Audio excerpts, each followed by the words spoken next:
those who are blind, have low vision, or have another print disability, which makes reading, holding a book, or turning a page difficult or impossible.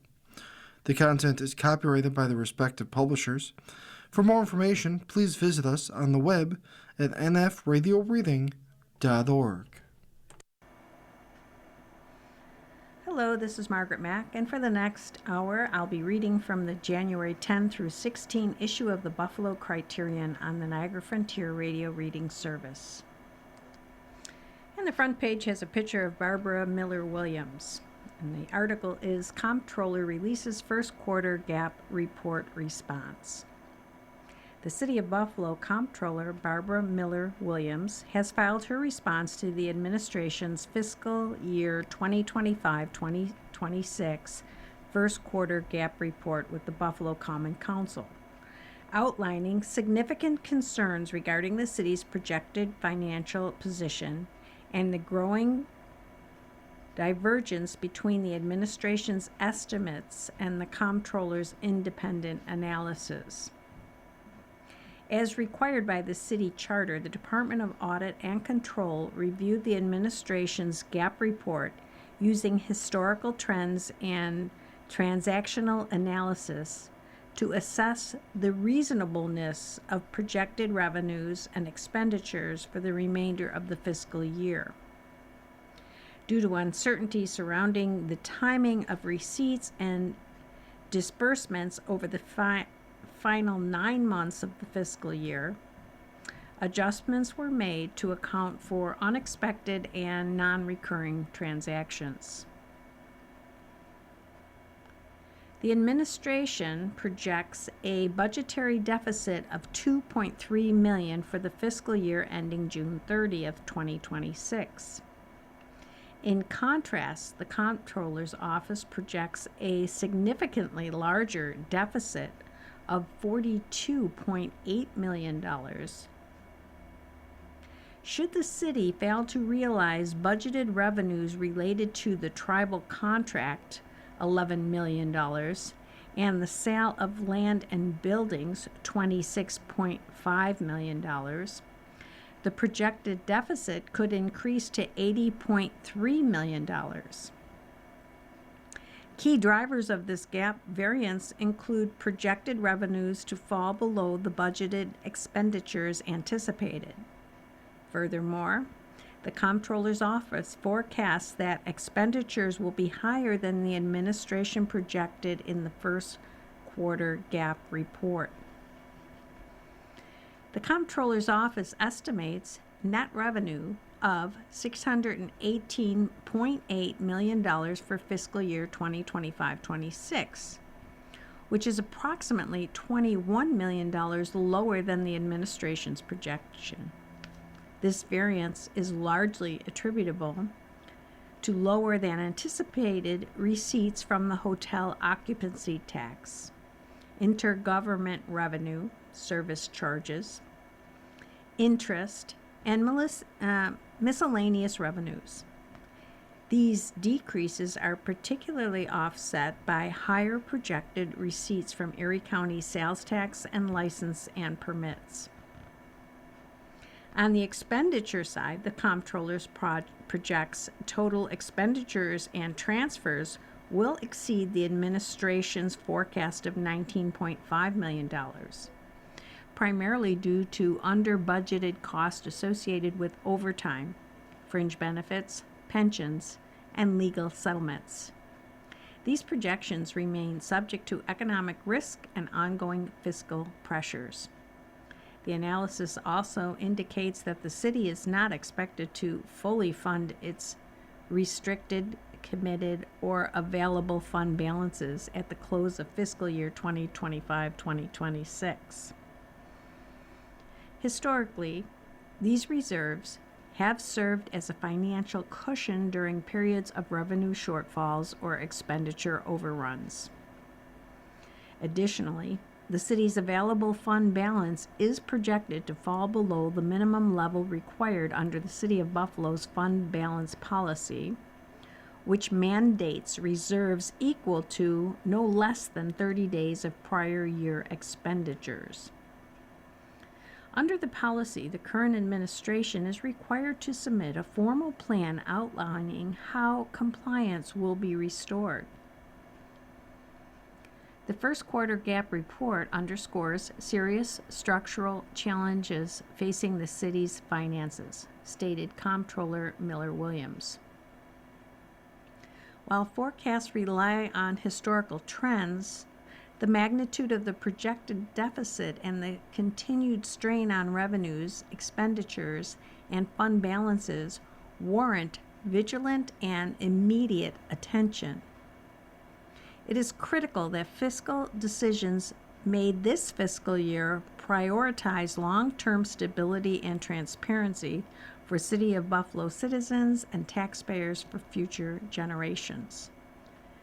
The Department of Audit and Control will continue to monitor the city's financial performance and provide regular updates to the administration, the Buffalo Common Council, the Buffalo Fiscal Stability Authority, and the citizens and taxpayers of Buffalo. And the next front page article is on Erie County legislation. And there's a picture of Lawrence Dupre. Legislator Lawrence J. Dupre introduces Biometrics Transparency and Privacy Act, local law for Erie County in response to grocery store surveillance revelations. Proposed local law would require clear notice when businesses collect face scans and other biometric data, would prohibit sale or monetization of information. Buffalo, New York. Erie County Legislator Lawrence J. Dupre has clocked in legislation to require businesses to post clear notice when they collect customers' face scans, fingerprints, voice prints, or other biometric identifier information, and to prohibit the sale or monetization of that data. The measure comes in direct response to revelations this week that Wegmans and other major retailers are using facial recognition technology to scan and store customers' biometric data, often without shoppers' knowledge. If you're walking into a store in Erie County and that business is scanning your face or collecting your voice print, you have a right to know about it before you walk through the door, said Legislator Dupre. This is about basic transparency and respect for customers. Biometric data is uniquely sensitive. You can't change your face like you change a password. People deserve to know when it's being collected, and they deserve protection against it being sold to the highest bidder. What the local law does. If enacted, the local law would add a new Article 28 to the Erie County Code and establish clear notice required at customer entrances.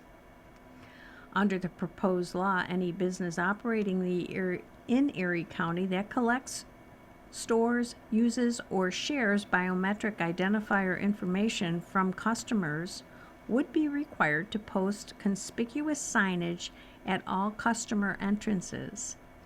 The notice must be in plain, simple language and inform customers that their biometric data is being collected.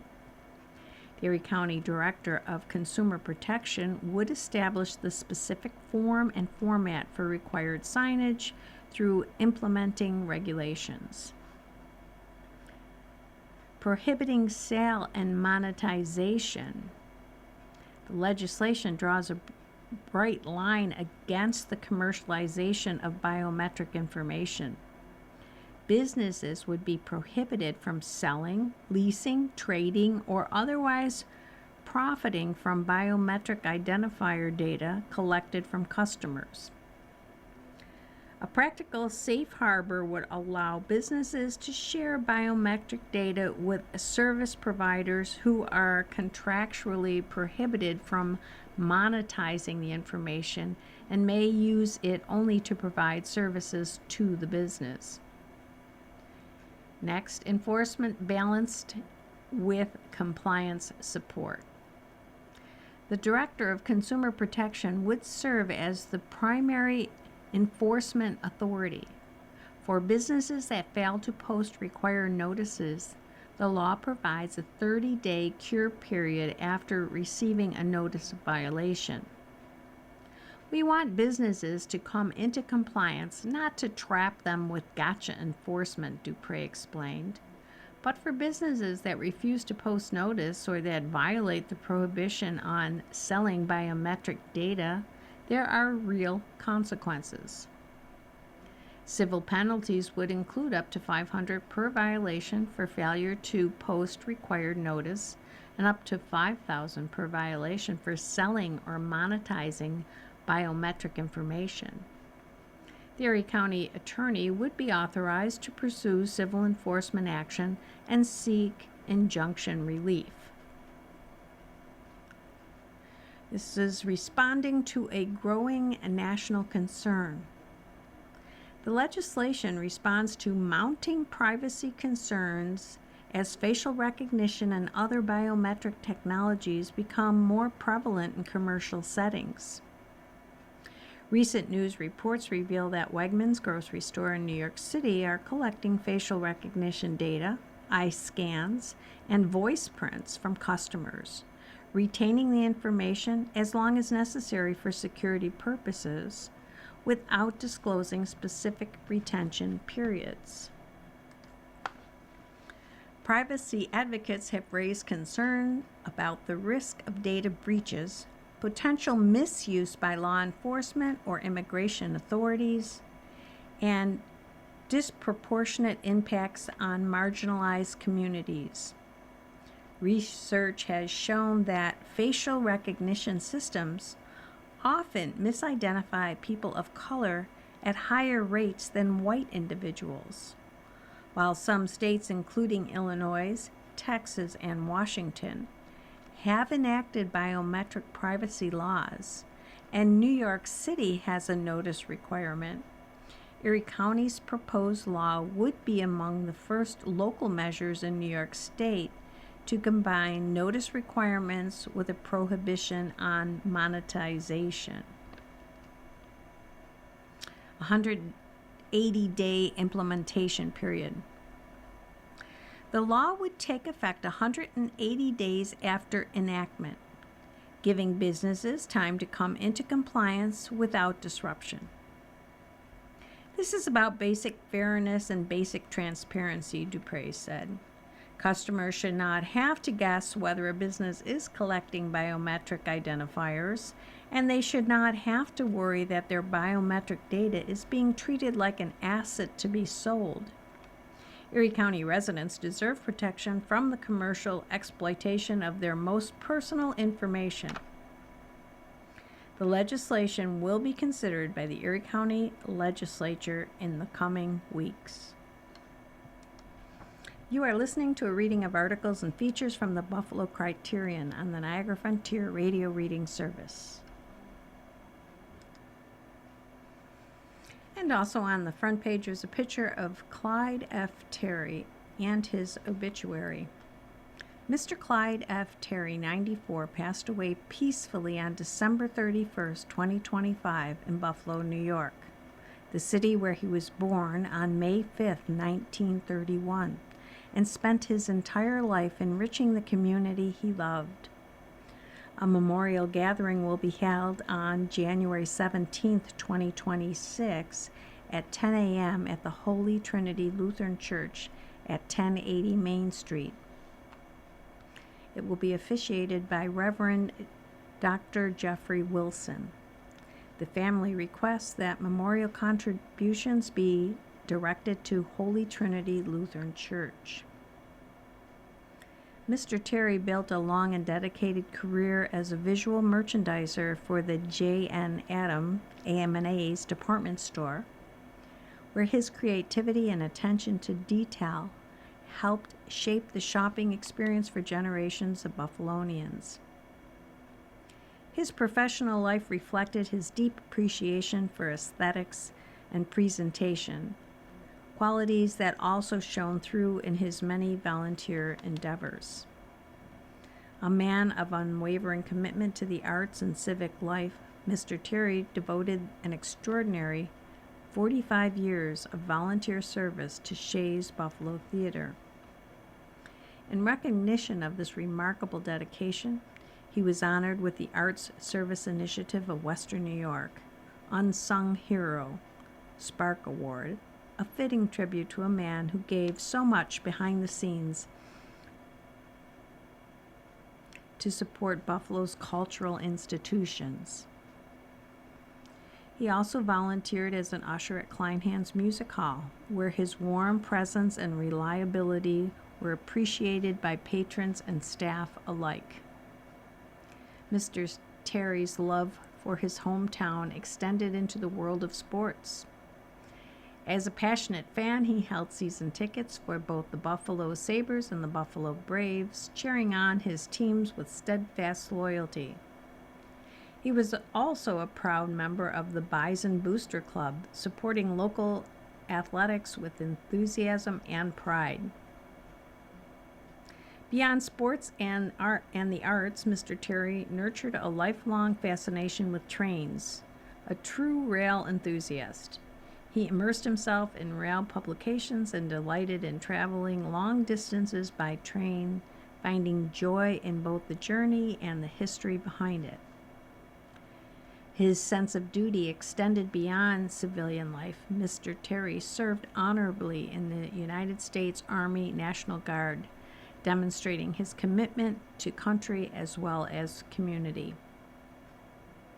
Faith played a central role throughout Mr. Terry's life. He was an active and devoted member of Holy Trinity Lutheran Church in Buffalo, where he found spiritual fulfillment and the fellowship among fellow congregants. And on the second page of the Criterion, we have an article on health. And this article is from the Charlotte Post, and it's being republished because of its valuable health information. And the subject is drinks that lower blood pressure fast. Heart failure is real and often begins with high blood pressure. It's a silent killer for many in the African American community. If you aren't experiencing high blood pressure, then you must most likely know someone who is. According to the American Health Association, more than 40% of blacks are living with high blood pressure. Blacks have the highest prevalence of the disease than any other race. There is a lower rate of taking blood pressure medications among black people, partly due to lack of access to those medications and a distrust of the healthcare community based on historical discrimination. Some medications also may be less effective in controlling high blood pressure in some black people. They may need 2 or more medications to achieve their blood pressure goal. Drinks that lower blood pressure fast. It's a count backwards. Number 8 is black tea. Tea are the second most common drink after water for humans. Black tea differs from green tea in that tea leaves have been fermented. Green tea uses fresh, dried leaves of the Camellia sinensis plant. Black tea, like green tea, has been shown to reduce blood pressure. It's unclear why tea might lower blood pressure, but the active chemicals in tea might do one of the following. First, relax muscles in the blood vessels. Second, reduce hormones that raise blood pressure. And third, increase nitric oxide, which opens blood vessels. Number 7 drink recommended is beet juice. Researchers found the link between a stiffening heart and high blood pressure, which makes the heart muscle thicken. In a 2010 study, publishers in the Journal of Applied Physiology, experts learned that half a liter of beet juice can do wonders for a young man's diet. It improves their exercise and performance each day. Kombucha. is number 6. Odds are you've seen this it drink slowly infiltrating the outer edges of your grocery store. You may have even tried it in an attempt to appear in the know. However, the benefits of kombucha, which is fermented tea, lie not in the coolness factor, but in the probiotics. Countless studies have shown that regular consumption, more than 8 weeks, of probiotics can help to reduce blood pressure and even help maintain healthy blood pressure. Number 5, hibiscus tea. According to a 2019 study in the Journal of Advanced Pharmaceutical Technology and Research, participants in the intervention group drank 2 cups of hibiscus tea every morning for 1 month, which resulted in a significant reduction in blood pressure compared to the control group who did not drink the tea. Both groups were advised on blood pressure reduction, lifestyle, and dietary changes as well. Hibiscus tea is packed with anthocyanin and other antioxidants, which are natural ACE inhibitors. The number 4 drink, low-fat skim milk. As more studies come out about the need for us to drink less cow's milk and look for alternatives, this can be an exception.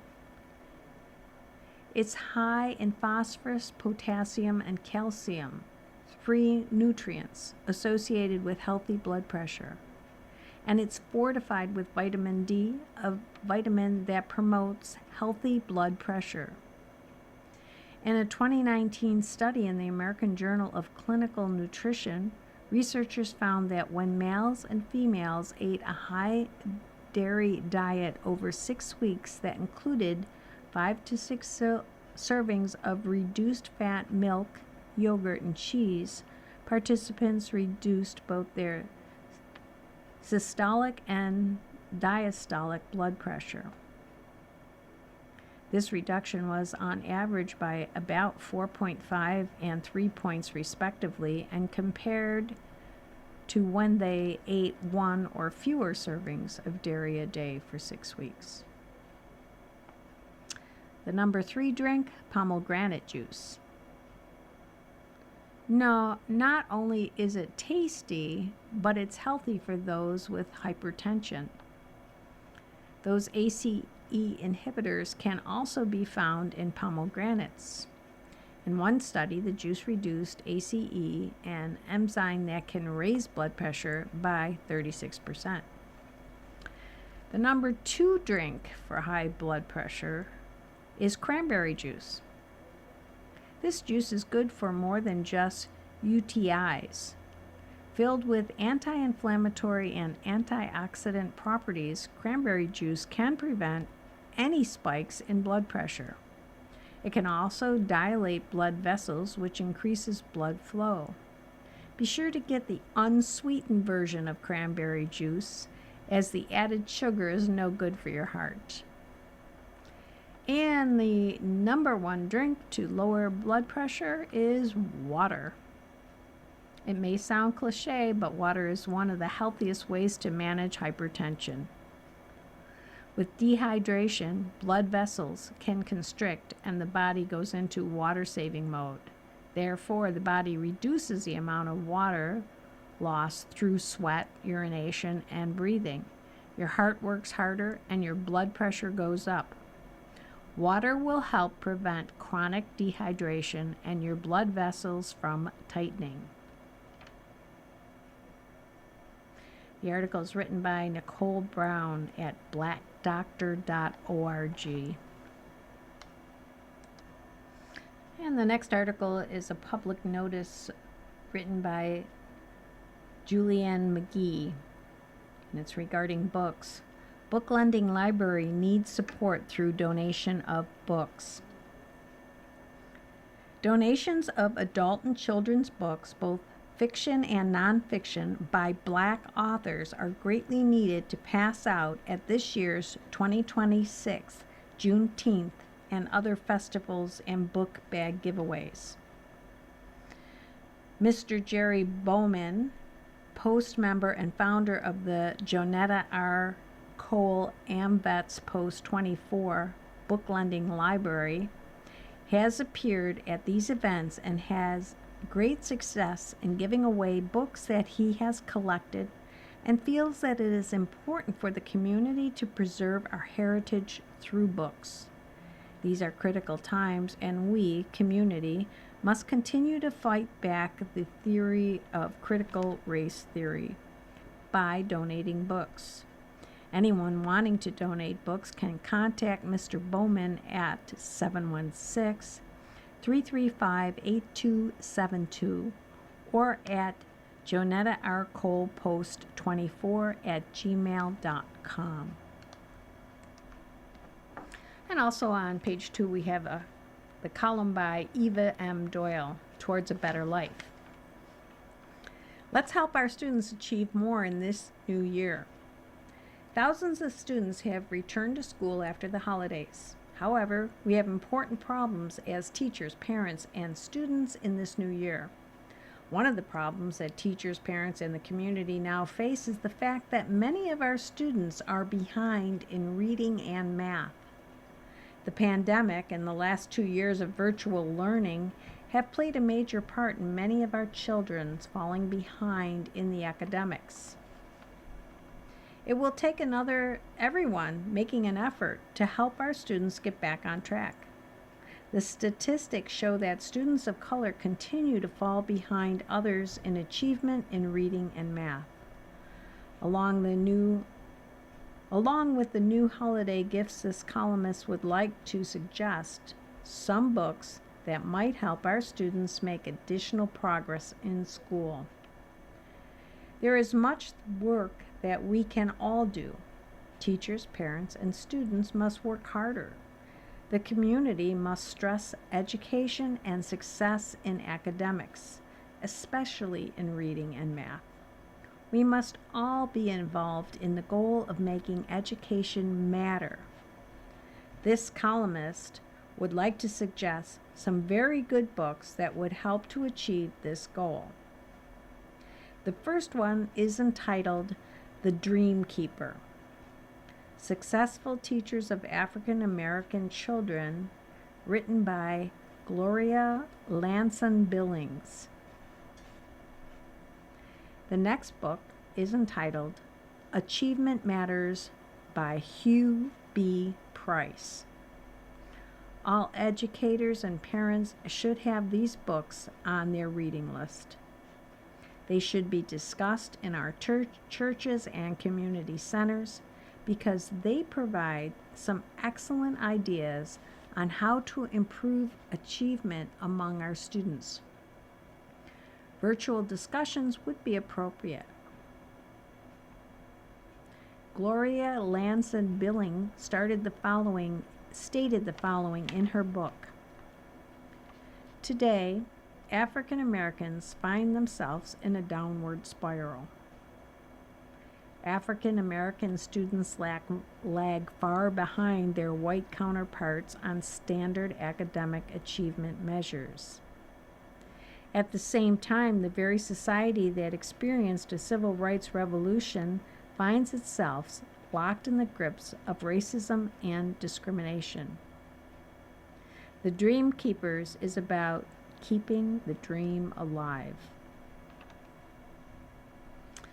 In his book, Achievement Matters, Hugh B. Price, formerly of the Urban League, concentrates on how to get our children the best education possible. He cites the problems in the school system.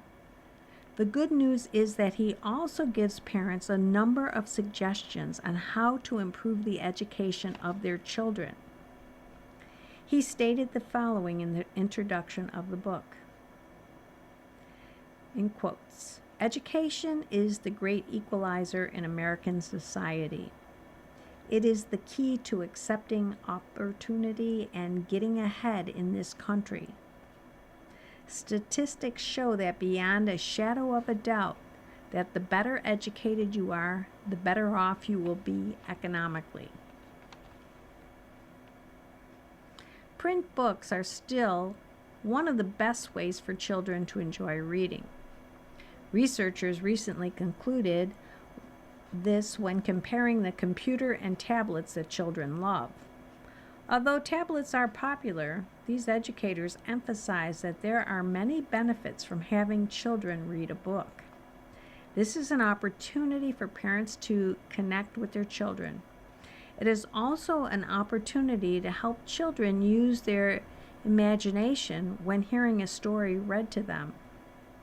I remember that my favorite books as a child included fairy tales. I could imagine the characters in the stories. They always ended with the words, "They lived happily ever after." Trips to the library were a weekly part of my life. I lived close to the Central Library in the old Talbot Mall projects, located on Jefferson and Clinton Street. Every Saturday I would walk to the library and borrow books. I had a favorite place to read in one corner of our living room. As I got older, I liked to read mysteries and the old Stanley Gardner Perry Mason books that I also borrowed from the library. These experiences led to a lifetime of enjoying reading and spending time at the local library. Check with your nearest library for a schedule of the hours. Hopefully, parents and the general community will stress reading for all students that will lead to higher achievement in school. Let's work together to make the year 2026 a year of achievement. You are listening to a reading of articles and features from the Buffalo Criterion on the Niagara Frontier Radio Reading Service. And next, on page 3 in Local Opportunities, new scholarship to support Lafayette High School students interested in architecture. This article is by David Hill. Lafayette International High School, PS 207, students with an interest in architecture will soon be able to apply for the Gordon Bunshaft Award, a new scholarship program formed between the University of Buffalo School of Architecture and Planning and the SOM Foundation. Gordon Bunshaft lived 1909 to 1990, was born in Buffalo and graduated from Lafayette High School in 1928. He later worked as a lead designer and partner at the International Architecture and Engineering practice Skidmore, Owing, and Merle, SOM, authoring many seminal buildings that characterize the international style, including the Albright Knox Art Gallery addition in 1962. Lafayette International High School is one of over 20 secondary schools operated by the Buffalo Public School, serving about 500 immigrant and refugee students who speak over 40 languages. About 80 teachers and staff work diligently to prepare this diverse body of students with highly varied educational backgrounds for college and beyond. This fellowship is perfectly aligned with the mission of Lafayette, said Principal John Starkey. I know this experience will highlight our students and motivate and inspire additional students to step up and not give up despite the obstacles they face. By supporting Lafayette International High School students who wish to pursue a Bachelor of Science in Architecture degree at UB, the Gordon Bunshaft Award seeks to honor the legacy and influence Bunshaft had on the profession while providing a path of entry and support to Buffalo students. The funds of this scholarship are meant to support non-traditional costs which are critical for college students. The Bunshaft Award embodies a distinctively Buffalo story where immigrant experiences, cultural exchange, and world-making through design intersect, said Ikaz Ozar, Chair and Associate Professor of UB Department of Architecture. It's a privilege to support the next generation of architects, and we're thankful for the SOM Foundation generosity and commitment to expanding access to architectural education. Additional contributions to the fellowship were provided by Beth Tonk, Associate Professor in UB's Department of Architecture. Beth is everything. Her care, mentorship, and unwavering commitment to our school is unmatched, said Ozak. Her impact will help elevate this program and cultivate transformative opportunities for these students. Interested applicants from Lafayette International High School are asked to visit the UB application portal, where they will be a set of additional questions and a notification sent to the school principal to provide a letter of support. The goal of the SOM Foundation is to advance the professional ability to address the key topics of our time by bringing together and supporting design aspirations. They currently offer 6 annual awards that support students and faculty of architecture, landscape architecture, interior architecture, urban design, and engineering. The SOM Foundation is honored to partner with University at Buffalo School of Architecture and Planning to create the Gordon Bunshift Award, said Iker Gill, Executive Director of the SOM Foundation.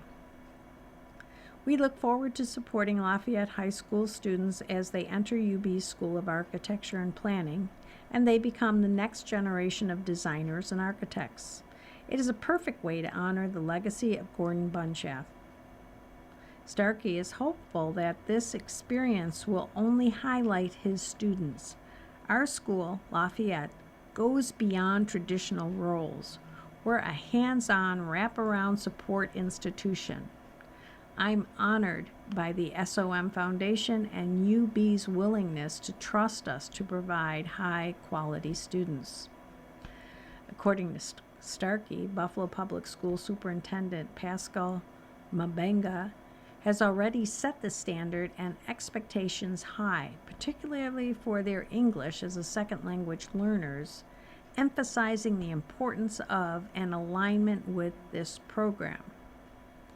With additional support from the SOM Foundation geared towards student professional development, the award will assist successful graduates to emerge as industry leaders who will build on the Bunshift Lafayette legacy.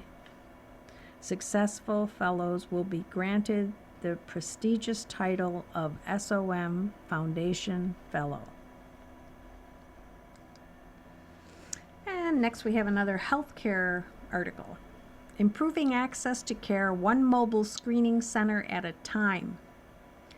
When Roswell Park Comprehensive Cancer Center first introduced EDDY, EDDY, Early Detection Driven to You, 3 years ago, it was a groundbreaking concept.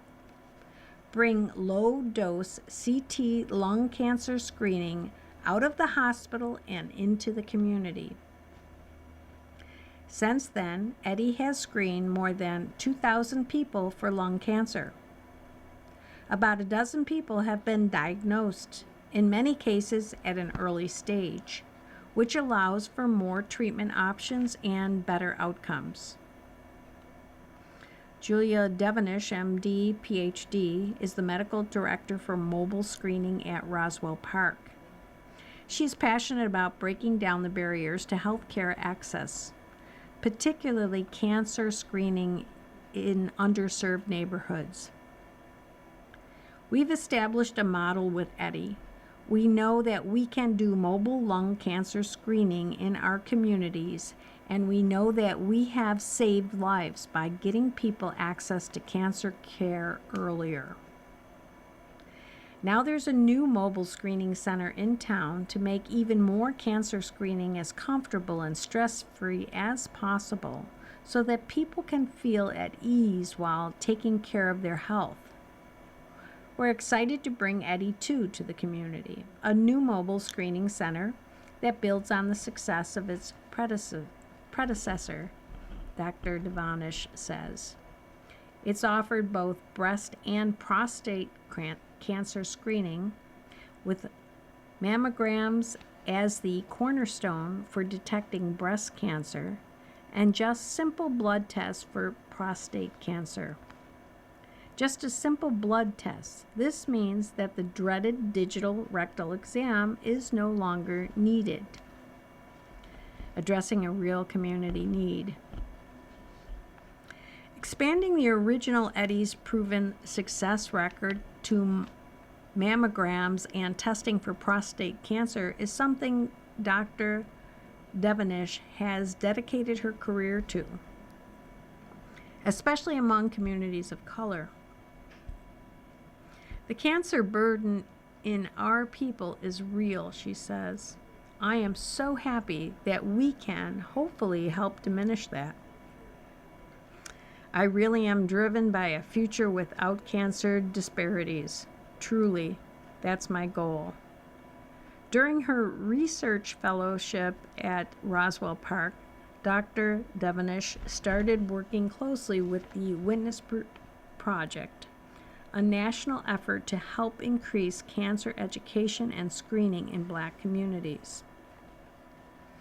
Breast cancer is more likely to be aggressive in Black women, who are also more likely to be diagnosed at a younger age.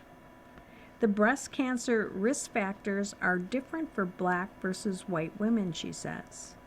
Getting that message out and encouraging women to know their risk factors, including age and family history, can be helped by providing mobile access to mammography without having to take time off from work to drive to an appointment.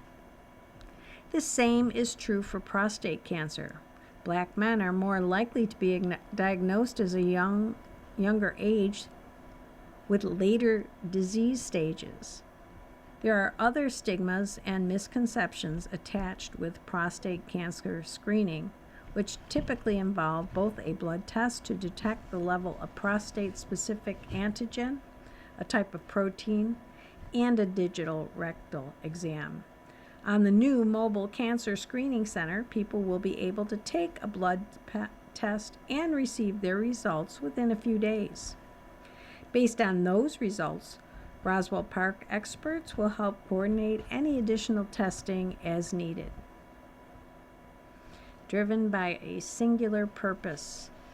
I want people to be more aware of their health, and not just aware, but doing what they can to optimize it so they can live their best lives, Dr. Devonish says. I'm doing my best to make sure that we're getting the highest quality care for everybody all of the time, but especially in this population we're trying to reach. While the mobile lung cancer screening center has traveled across Western New York, initially the new mobile blood, breast, and prostate screening center will be more focused in Buffalo and Niagara Falls to best address the cancer screening needs of those communities. Both men and women will be able to access potentially life-saving tests in the same mobile unit, addresses community needs determined by focus groups, she added. The new mobile breast and prostate screening center offers the latest state-of-the-art 3D mammography and lab testing tools available, Dr. Devonish says. As someone who's lost many loved ones to cancer, she wants to help keep families together and cancer-free. While age 40 is the standard given for women at average risk of developing breast cancer, women of color might need to be screened earlier based on family history. All women should be starting conversations about breast cancer risk at age 25. For prostate cancer, Dr. Devonish stresses that Black men are considered at higher risk and should have their first blood test at age 40 instead of age 45. If there's a family history of prostate cancer, their initial test should be even sooner.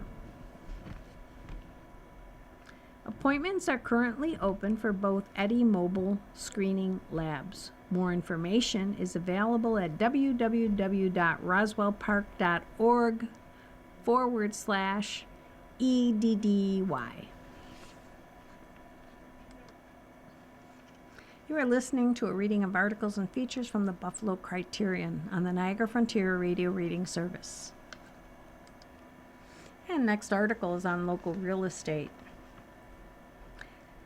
BFC Partners and Buffalo Black Billion / St. John Fruit Belt CDC close on $126 million for the town gardens. After decades of chronic mismanagement, absentee ownership, and deferred maintenance that left the 360-unit town garden apartments in a state of severe disrepair and exposed residents to unsafe and deteriorating living conditions, a transformative new chapter for Buffalo's historic East Side community is now underway.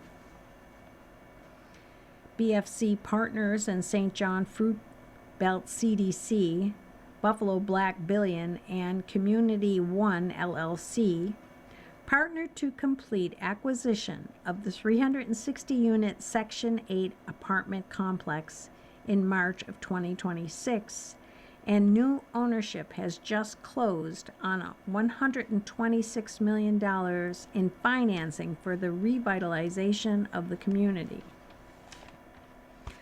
Under the new ownership and with financing from New York State Homes and Community Renewal, HCR, Wells Fargo, and Freddie Mac, BFC will begin renovations immediately. Major investments include $38.7 million in subsidy from HCR and a state low-income housing tax credit allocation from HCR that will generate $15 million in equity, along with allocations of state and federal historic tax credits. Residents can expect the following improvements. First, a comprehensive $126 million rehabilitation program has been launched to fully renovate all 360 apartment interiors, bringing modern finishes, appliances, and systems to the units and restoring dignity and quality to residents' homes. Next, critical storm and sanitary infrastructure improvements will be completed across the property to address long-standing utility and building system issues and improve reliability and comfort for residents. Also, enhanced security and community safety upgrades are integral to the redevelopment plan, reflecting the new owner's commitment to fostering a safe, stable, and thriving living environment. Also, 3 playgrounds, fitness stations, and a walking track will be created, as well as new landscaping and lighting and repaving parking lots and sidewalks. Additionally, laundry rooms and bicycle storage will be installed in 14 of the buildings. New York State Homes and Community Renewal Commissioner Ruth Ann Vishnasek said, "For far too long, the residents of Town Garden have been forced to live with unsafe conditions caused by years of neglect. Thanks to Governor Hochul's unwavering commitment to preserving and strengthening affordable housing across New York, this $126 million investment marks a decisive turning point by restoring quality, safety, and dignity to 360 homes.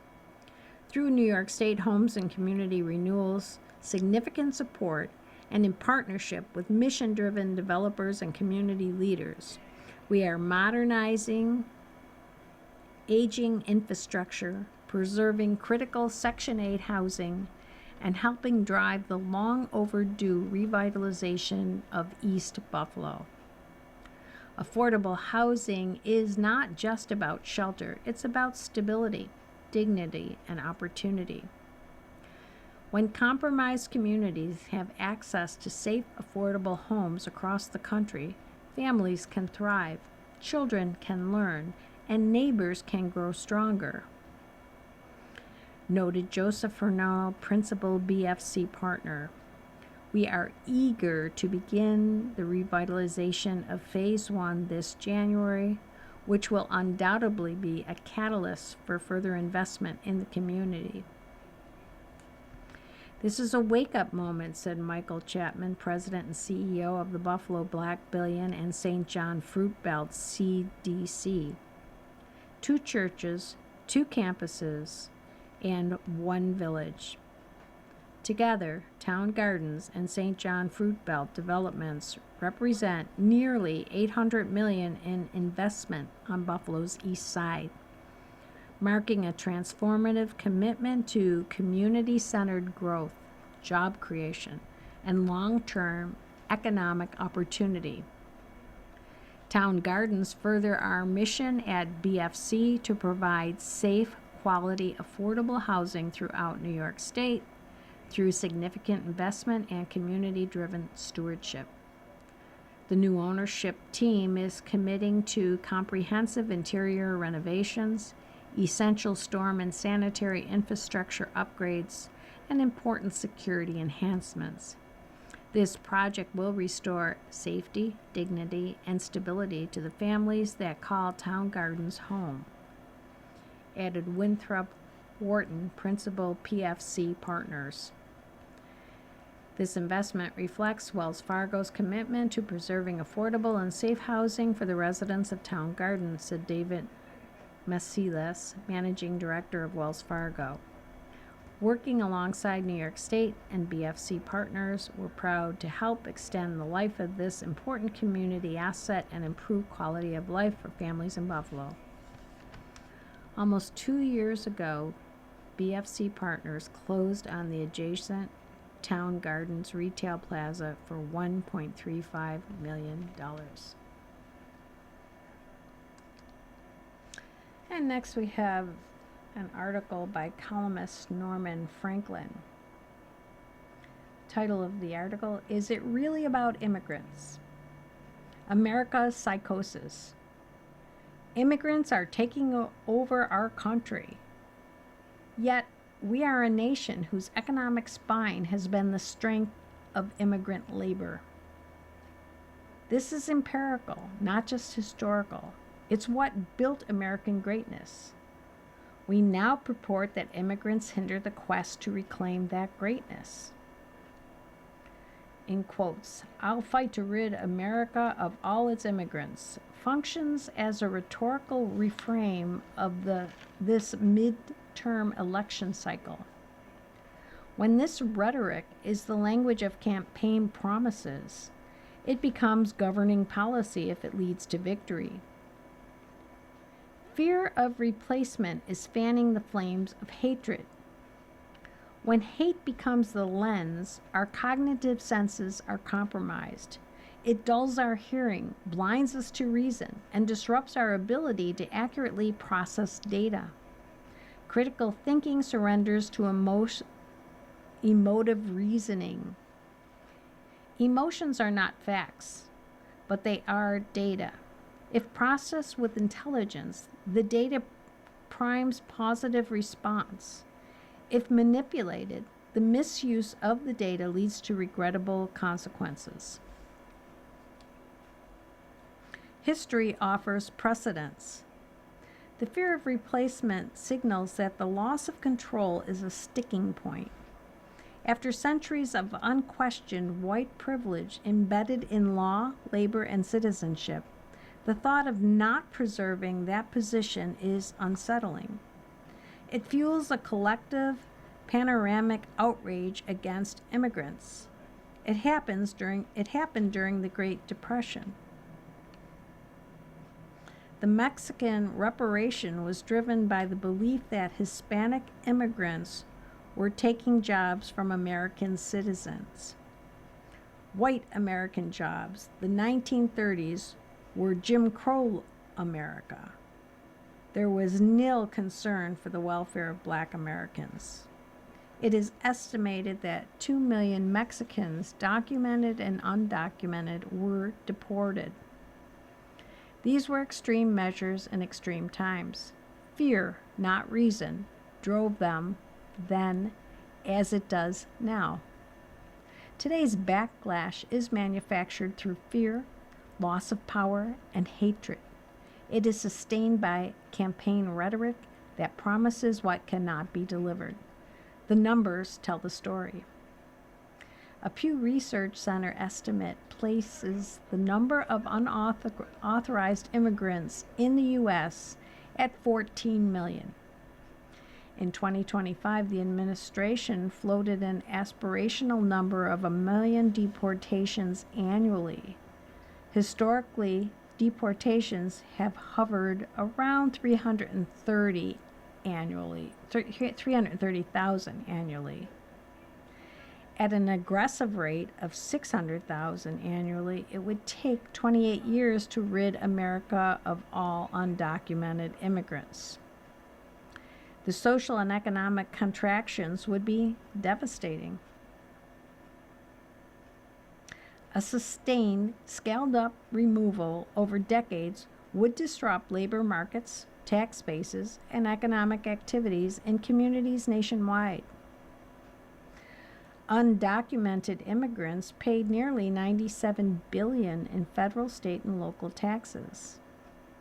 Legal and undocumented immigrants generate $1.6 trillion in economic activity, according to the American Immigration Council. A Center for American Progress reports that removing 7 million unauthorized workers would shrink GDP and an immediate impact of 1.4% and 2.6% over an extended period. Over a decade, the aggregate losses would exceed $4.7 trillion. The data suggests that mass deportation would be anathema to America's economic well-being, destabilizing labor markets while reinforcing a society divided between the wealthy and the other. The undertow of social reordering is the expansion of artificial intelligence, AI. The economy is in transition. Historically, when transitions happen, the ruling systems don't protect workers, but manage them. AI is not just replacing jobs. It is restructuring the value of human labor. Economic efficiency is not the goal. The devastation alone refutes that claim. What emerges instead are uncomfortable indicators of social reordering and political conditioning. Immigrants have historically proven useful in political conditioning. They are highly visible, devalued, demonized, and expendable. These racially, ethnically others are especially linked to economic anxiety, and they lack voting privileges and political protection. The label as illegals, criminals, or invaders diminishes empathy for their plight. The thrust against immigrants energizes the base and mobilizes voters. It justifies excessive use of power, disrupts cohesion of marginalized communities, and tightens labor control. Political misdirection keeps the public blaming the immigrants while power is consolidated in the hands of the wealthy elite. While the public focuses on immigrants, voting rights are gutted, districts are gerrymandered, courts are stacked, and corporate powers are deregulated. Religion and politics are merged, and public education, the Department of Education, is dismantled. This is coordination by consequence. By design, power ends up in the hands of the few. Systemic changes are underway. Will the destabilized economy brought on by mass deportation rebound? What is the end game of the industry transitions engineered by automation? What will be the identity of government once the fusion of religion and politics is cemented? These are glimpses of a new form of government, a new social order. Hello, this is Mark Grier. For the next hour,